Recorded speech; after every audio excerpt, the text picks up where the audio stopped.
Hello and welcome to our latest unboxing video. I'm Eliza. I'm Amber. Today we have a bunch of adult books. It looks like just one audiobook, and then at the very end there's going to be, I think, 4 DVDs. So wait for the end for the DVDs. But we're also excited about the books. Yes. Okay. The Stranger Diaries by Elly Griffiths. What does she write? She writes a series of archaeological mysteries that I really like. Ruth Ware. Oh no, wait, sorry, not Ruth Ware. Ruth Galloway. So this is a haunting modern gothic mystery, perfect for fans of magpie murders in the lake house. Gingerbread by Helen Oyeyemi. I didn't read her first one, but I'm interested in this one. I guess it's a sort of retelling of the gingerbread house myth, but with a lot of different things. It takes place in London and like spooky, supernatural. I like gingerbread. Yeah, it sounds like there's like multiple like timelines and maybe a story interwoven. Yeah, it sounded really intriguing. I really like the cover, like the back cover of this. The Wolf and the Watchman. It's kind of nice. 1793. A watchman is awakened. Rancid bog, mutilated corpse. Sounds sort of like a classic historical mystery with sort of like the grumpy detective and the map on the inside is really cool. A grumpy detective. Before she knew him, and I think this is a psychological thriller. Doesn't it look like it? It does look like it should be. By Peter Swanson. And it's about a woman and her husband who have a quiet suburban life outside of Boston. And she's an illustrator and controls her bipolar disorder with meds. But then they meet the couple next door. What? A killing that happened years ago, an unsolved murder. Could her neighbor be the killer? So like a thriller mystery. It sounds like she's suspicious of both her neighbors, and then she becomes suspicious of her husband. So. But if she has bipolar, then maybe she's like an unreliable narrator. Right? I feel like that frequently happens. Danielle Steele, Silent Night, novel 1316 or something. I don't know. But there you go. She has a lot of fans. Cemetery Road by Greg Iles. He is always very popular, and this is a sort of, I think it's more of like a mystery procedural type thing. Wow, I cannot even begin to summarize this, but yeah, fans of Greg Iles. The Threat: How the FBI Protects America in the Age of Terror and Trump by Andrew G. McCabe. So you can kind of tell who this book is playing to. Well, he's the one who got fired from the FBI like one day before his retirement or something. I can't remember the details. Like he's famous. He was famous before he wrote the book because of that. So this is his. Oh yeah, it's his 26 hours before retirement. Yeah. He was fired.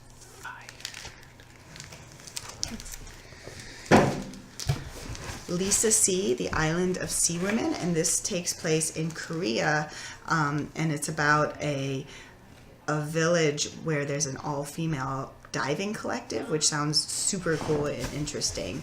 And it takes place, it starts in the 1930s and then goes through to the era of cell phones, our current era known as the era of cell phones, apparently. But so it's historical fiction over time. I think a lot of people are going to like this. It reminds me a little of Pachinko. Sounds unique. Yeah.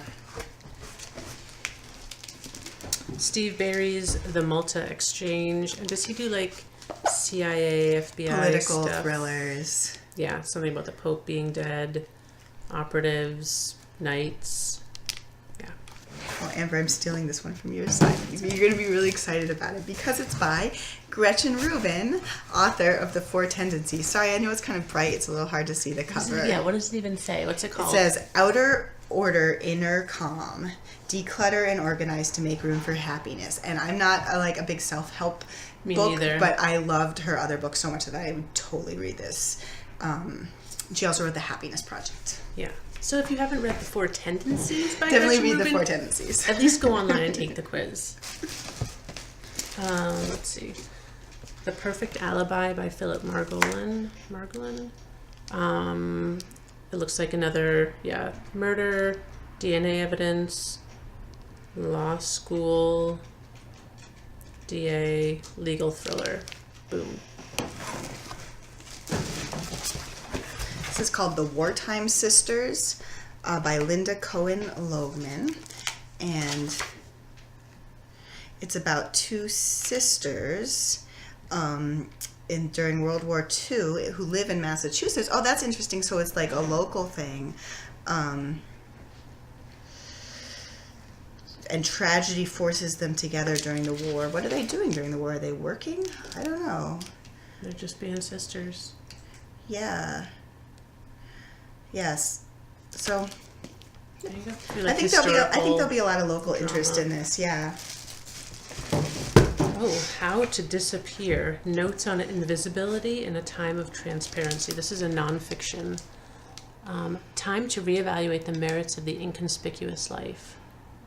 That sounds really interesting, actually. Yeah, I think it will appeal to people because but it's like we're like recording so much of our lives, and it feels. Sometimes I think there's this feeling like if you don't put it on Instagram, it's like not a real thing. Yeah. Donna Leone, Unto Us a Son is Given. My dad is a really big Donna Leone fan. These are mysteries that are all set in Italy, in Venice. You can see there's a map. And I think they all feature roughly the same detective. But yeah, really popular long-running series. Getting to the bottom. Ooh. The Book of Boy. You can This tell might be this a has kid's a nice book. cover. I think it's a kid's book. It is. Somehow by it snuck Gilbert into the adult books. Sorry. This is a bonus. But it looks like a really fun... The back why is wouldn't an adult super read it? intriguing. Yeah. Oh. What even? Rib, tooth, thumb, toe, dust, skull, tomb. A boy who can talk to animals, a terrifying, perilous journey, knights and bandits. I mean, I would read this. Yeah, I'm into it. So this is this is Daisy Jones and the Six, and this is a book that's getting a ton of buzz about a girl coming of age in LA in the late 60s, and sex, drugs, rock and roll, and then there's a band called The Six. Say Nothing, a true story of murder and memory in Northern Ireland. This has been getting a lot of good reviews. It's an intricate narrative about a notorious killing in Northern Ireland and its repercussions. It took place in 1972. Oh. That is a brutal murder. Yeah, basically. It was a really brutal time. The Night Olivia Fell, and this is about a woman whose teenage daughter falls off a bridge and is in a coma, and they're trying to figure out what happened. So it's sort of, I think, a suspenseful psychological thriller. Emotionally charged mystery. Looks like they compare it to Big Little Lies. Oh, yeah. When All Is Said, 5 Toasts, 5 People, 1 Lifetime. And this is a fiction. It's just over the course of an evening. There's an 84-year-old man who raises 5 toasts to 5 people. And well, it says it's heartwarming. Sounds like a nice... That seems like a good premise of like going back through your life by toasting people. Yeah. Okay, this is the audiobook, An Orchestra of Minorities. We already have this book in the collection, and it's about a Nigerian couple, and then they go to Cyprus, and I think he ends up, yeah. And he has to sort of like understand, I guess, what he left by leaving home. Anyways, really popular book. So this is on audio. Empty, but we have a couple more movies. Yes. Okay, so I didn't see this in the theater, but I really wanted to. Spider-Man Into the Spider-Verse. So I watched it with my kids, and they really liked it. And my daughter, right afterwards, was like, we need to go to the spider store. We need to go to the spider store and get costumes for me and my brother. Like, she wants to be Spider Woman, and she wants him to be Miles, the main character. Did it win an Oscar? I don't know. Did it win an Oscar for Best Animated? I don't know. You but can I leave it had in the trouble. comments if I you didn't know how to explain to her that there wasn't actually a spider store. I mean, So, probably somewhere there is. Becoming Astrid. And this is about the story of Pippi Longstocking author Astrid Lindgren. And this actually looked really interesting. I saw the preview for this, and she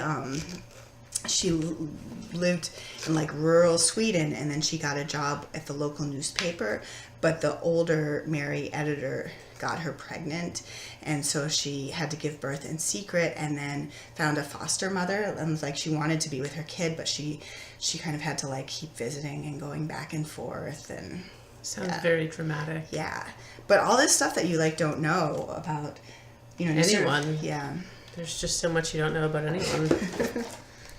Adult Life Skills with Jodie Whittaker. Is she the new doctor? she's the new doctor. Yeah, I have never heard of this. It looks a little bit depressing, but probably funny. it's more like, I think, a comedy. It's supposed to be a comedy. It got good reviews. She's living like a 30-year-old is living like a hermit in her mom's garden shed, and wondering why the suffragettes even bothered. Aww. She's very funny as the doctor. So, and last of all, we have Free Solo, about an Academy Award-winning portrait of free solo climber Alex Honnold as he scales the face of the world's most famous rock, El Capitan, without a rope. That's what free climbing means, without a rope. Free and alone, apparently. By himself. It just seems like a really bad idea to me, and I don't think I could watch the movie because, like, even just the picture on the cover is really scary. It makes you, like, really tense. Yeah, I feel like a friend of mine on Facebook said this was, like, scarier than any horror movie I've ever seen.